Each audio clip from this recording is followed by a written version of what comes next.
वो अपना जिस्म अगर वो देती है तो अपने शौहर को अपनी खुशी से और उसको कोई नहीं हाथ लगा सकता। रहमान कमर का एक बयान आया जो उसने किसी मारवी सरमद साहिबा को कहा कि आपके जिस्म पे, जो उन्होंने कहा कि जिस्म पे थूकता कौन। हम लोगों को इतना घटिया मत समझे। इस पे आप क्या कहेंगे, जो ये खलील साहब का जो बयान आया, मुझे बड़ा अफसोस हुआ कि चाहे वो गलत था चाहे वो सही था स्टेटमेंट, लेकिन इतना रूड बिहेवियर जो उनका था, that is not acceptable at all.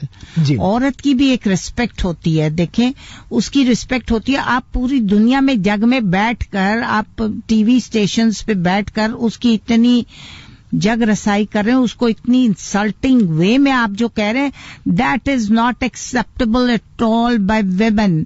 Women should not be demoralised. हम लोगों को इतना घटिया मत समझे।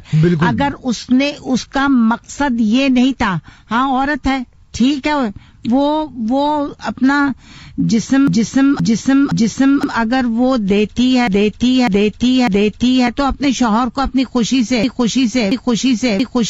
और उसको कोई नहीं हाथ लगा सकता। उसका मतलब कुछ इस तरह का था जिसे कि इंटरप्रेट गलत तरीके से किया, और उन्होंने भी गलत तरीके से सोचा, और उन्होंने भी मेरा ख्याल उसका मकसद उस बेचारी का अच्छी तरह उसको समझा नहीं। She never meant anything wrong. Yes. It was not like that.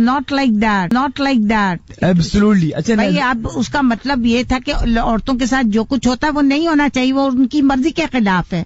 जी। और उसकी राइट है, जो वो मतलब जो उसका हस्बैंड है वो ठीक है, but why should anybody see her unnecessarily. Absolutely जी। और एक इनका एक और पॉइंट ऑफ व्यू आया कि बहुत सी सेलिब्रिटीज, एक्ट्रेसेस जो है वो उनको कॉल करती हैं रात को 3 बजे कि यार मुझे अब काम दें। तो अगर कोई भी फर्ज कीजिए टाइम में, लेकिन काम ही मांग रहे हैं ना, आपसे भीख तो नहीं मांग रहे, ठीक है? इट्स गुड के काम मांग रही हैं, अच्छा है काम मांग रही हैं। हम भी जब इंटरव्यूज दे रहे होते हैं, जब अपने लेटर्स लिख रहे होते हैं अपने कि हमें कोई कॉल आएगी, तो आपको तो वो कॉल कर रही है ना कि हमें भी कोई कॉल आएगी कोई जॉब के लिए, तो it's like asking for a job, not begging.